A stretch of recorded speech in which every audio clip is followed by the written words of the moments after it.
on over in Africa, if you haven't noticed over the last few years. All right. It's called ethnic cleansing. The bodies are piled high in African rain and mud.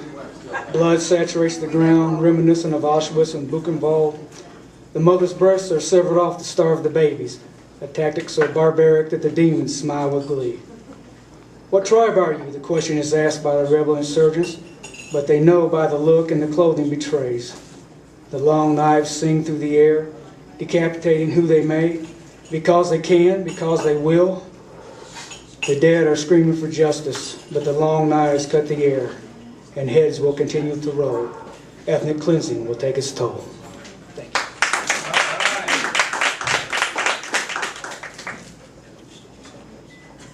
A few years back, I was living over this one neighborhood, and there was a pack of wild dogs running around.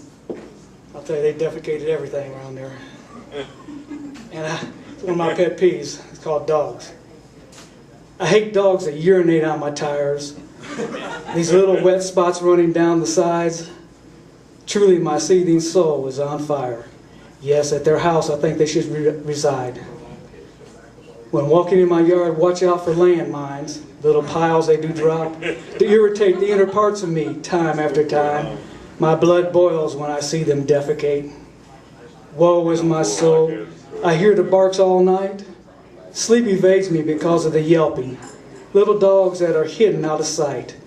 I know my heart is not melting. What to do? Shall I call the dog pound or get my gun and put them in the ground? No.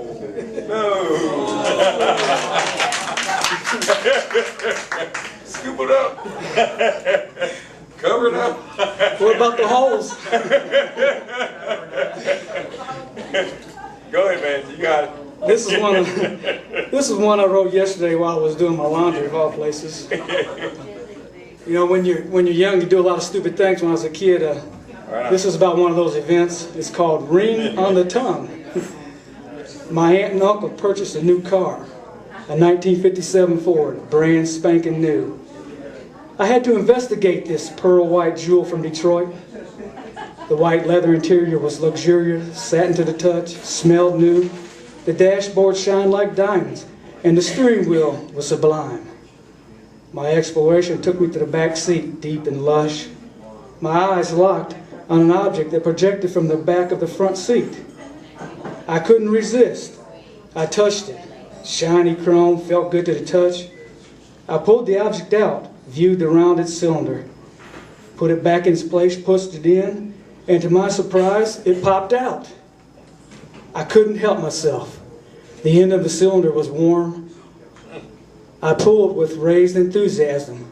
An orange glow. What was this? Strange glow illuminating my curiosity. I had to. Touched it to my tongue. The scream coming from my mouth was deafening, ear-piercing. I jumped up and down, dashed out of the car to the house. My mother looked at my tongue the way mothers do. There was a ring raised there in honor of the shiny cylinder. My uncle laughed and said, "Boy, I bet you won't stick that cigarette lighter on your tongue anymore." That's a true story. So back then, you know how old I am. Back then, they didn't even hardly have cigarette lighters.